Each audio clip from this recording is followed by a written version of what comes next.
दोस्तों, बकरीद को लेकर के एडवाइजरी जो है वो हर जगह देश में अब जारी कर दी गई है और हद तो अब ये हो चुकी है कि एक दिन के लिए नहीं बल्कि 3 दिन जब तक ईद चलेगी कुछ जगहों पर धारा 144 लागू कर दी है, जहां हिदायत दी गई है कि क्या करना चाहिए क्या नहीं करना चाहिए मुसलमानों को।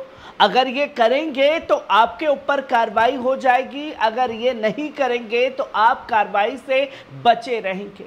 ऐसे में कई लोगों के मैसेजेस आए कि क्या करना चाहिए क्या नहीं करना चाहिए, क्या रूट पर भी पाबंदियां लगाई गई हैं। अब कुछ जगहों पर रूट की पाबंदियां भी दे दी गई हैं, ट्रैफिक रूल्स जो हैं वो पूरी तरीके से बदले गए हैं, जिसकी तमाम चीज़ें जो हैं, तमाम जानकारी जो है वो हम लोगों के सामने आ चुकी है, जिसे जानना समझना ज़रूरी है। कहीं ऐसा ना हो कि तीज त्यौहार के मौके पर हम तो अपने त्यौहार में रहें और पीछे से आ करके कोई कार्रवाई जो है वो कर दी जाए, जो कि तमाम तरीके की चीज़ें लगातार लोगों के सामने आई है। जहां आप साफ तौर पर देख सकते हैं कि नोएडा में 3 दिन लागू रहेगी धारा 144। इन रास्तों पर जाने से बचने के लिए कहा गया है। ट्रैफिक एडवाइजरी जो है वो पूरी तरह से जारी कर दी गई है, जहां ईद 3 दिन तक चलेगी और नोएडा, ग्रेटर नोएडा और ये तमाम जगहों पर 3 दिन के लिए धारा 144 लागू कर दी गई है। और नोएडा के कुछ इलाकों से ये खबरें सामने आ रही हैं कि जहां रेगुलर में कुछ दुकानें थी मीट शॉप, वो पूरी तरह से बंद करवा दी गई है। कोई कुर्बानी या कुछ भी ऐसी जगह पर नहीं की जाएगी, जिसकी तमाम चीज़ें जो हैं वो लोगों के सामने आई है। जहां आप साफ तौर पर देख सकते हैं कि नोएडा पुलिस ने बकरीद यानी कि ईद उल अदा के मौके पर ज्येष्ठ गंगा दशहरा के मद्देनज़र सुरक्षा शहर में 3 दिन के लिए धारा 144 लागू कर दी है। ये 16 से लेकर 19 तक जारी रहेगा। इस दौरान सार्वजनिक स्थानों पर नमाज, पूजा अर्चना और जुलूस निकालने पर पाबंदी रहेगी। नोएडा पुलिस ने ट्रैफिक एडवाइजरी भी जारी की है, जिसकी जानकारी भी दी गई। और ईद उल अज़हा की नमाज के मौके पर सोमवार को सेक्टर 8 मस्जिद के पास वाहनों के रास्तों में बदलाव होगा, जो कि सुबह 6 बजे से दोपहर करीब 1 बजे तक चालकों को वैकल्पिक रास्तों से निकलना होगा। इसको लेकर यातायात पुलिस ने एडवाइजरी जारी की है। यातायात पुलिस की योजना के मुताबिक सेक्टर 6 चौकी से झुंडपुरा चौक तक जाने के रास्ते पर सेक्टर 6 चौकी से ई ब्लॉक चौक तक वाहनों का आवागमन पूरी तरह से बैन रहेगा, क्योंकि जो साथी आसपास के नोएडा क्षेत्र में रहते हैं उन्हें मालूम है कि सेक्टर 8 में बड़ी मस्जिद है जिसे जामा मस्जिद कहा जाता है। उसी जगह पर जो है कुर्बानी भी की जाती है और तमाम दुकानें जो हैं उस जगह पर मौजूद हैं। अब उस रास्ते पर जाने के लिए आप सीधा उस जगह नहीं जा सकते, क्योंकि सुबह 6 बजे से ही वाहनों के आने जाने पर प्रतिबंध पूरी तरह से लगा दिया गया है, जो कि सुबह 6 बजे से लेकर के दोपहर 1 बजे तक लागू रहने वाला है। और अगर उस रास्ते से जाते हैं तो कार्रवाई जो है वो हो सकती है। और ये भी कहा गया कि सेक्टर 10 शिवानी फर्नीचर से हरोला चौक जाने वाले मार्ग पर शिवानी फर्नीचर चौक से I-66 सेक्टर 9 तक यातायात प्रतिबंध रहेगा। सेक्टर 6 चौकी से बांसबल्ली मार्केट तिराहा तक जाने वाले रास्ते पर यातायात प्रतिबंध रहेगा। और डीसीपी यातायात अनिल यादव ने ये साफ तौर पर बताया कि जेपी कट से A19 सेक्टर 8 जाने वाले रास्ते और चिप चौक से नूरी क्रेन चौक तक मार्ग पर यातायात पूरी तरह से बैन रहेगा। अब जो सेक्टर 8 यानी कि जामा मस्जिद सुबह नमाज पढ़ने की योजना बना रहे होंगे तो उनको दिक्कतों का सामना करना पड़ सकता है। कुर्बानी के जानवर को लेकर के दिक्कतों का सामना करना पड़ सकता है। तो वहीं इन रास्तों का इस्तेमाल करने के लिए भी कहा गया है। जहां नोएडा पुलिस प्रशासन की तरफ से कुछ रास्तों को पूरी तरह से बैन किया गया है, तो ये भी बताया है कि अगर आपको उस जगह जाना है तो दूसरे रास्तों का इस्तेमाल जो है वो कर सकते हैं। जहां ये बताया डीसीपी ने कि शिवानी फर्नीचर से नयाबाज चौक आने वाले वाहन स्टेडियम चौराहा से रजनीगंधा चौराहा होकर जा सकेंगे।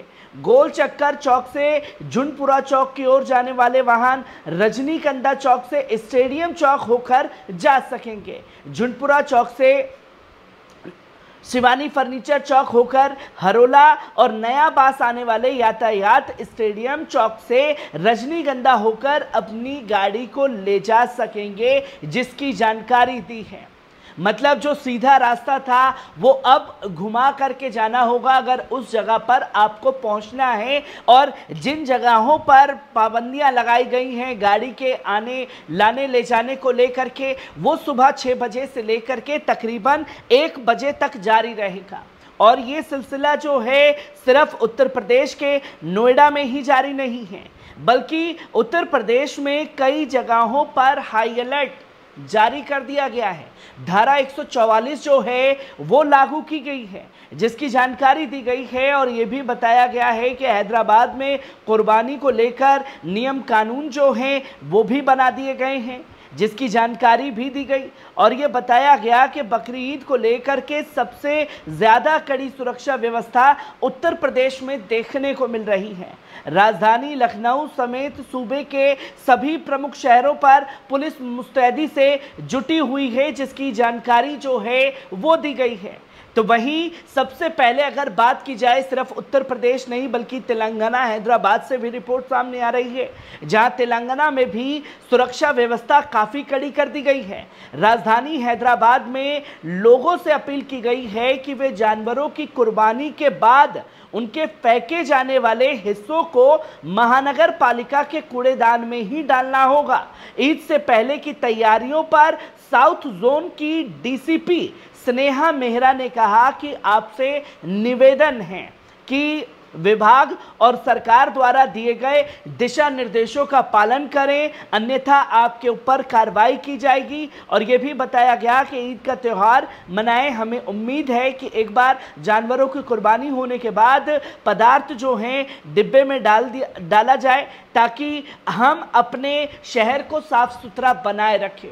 और ये एक नियम जो है वो बेहतरीन नियमों में से देखा जा रहा है, क्योंकि जो मांस होगा, जो गंदगी होगी, क्योंकि उसी मोहल्ले में हमें भी रहना है और तमाम चीज़ें सामने आएंगी, तो ये कदम उठाया जाए। और अन्यथा अगर आप ये काम नहीं करते हैं तो कार्रवाई जो है वो भी हो सकती है। जहां डीसीपी स्नेहा मेहरा ने कहा कि एक बार जानवरों के शव या किसी भी सामग्री को इधर उधर फेंक दिया जाता है तो इस बात की अधिक संभावना होती है कि बीमारियां फैलेंगी।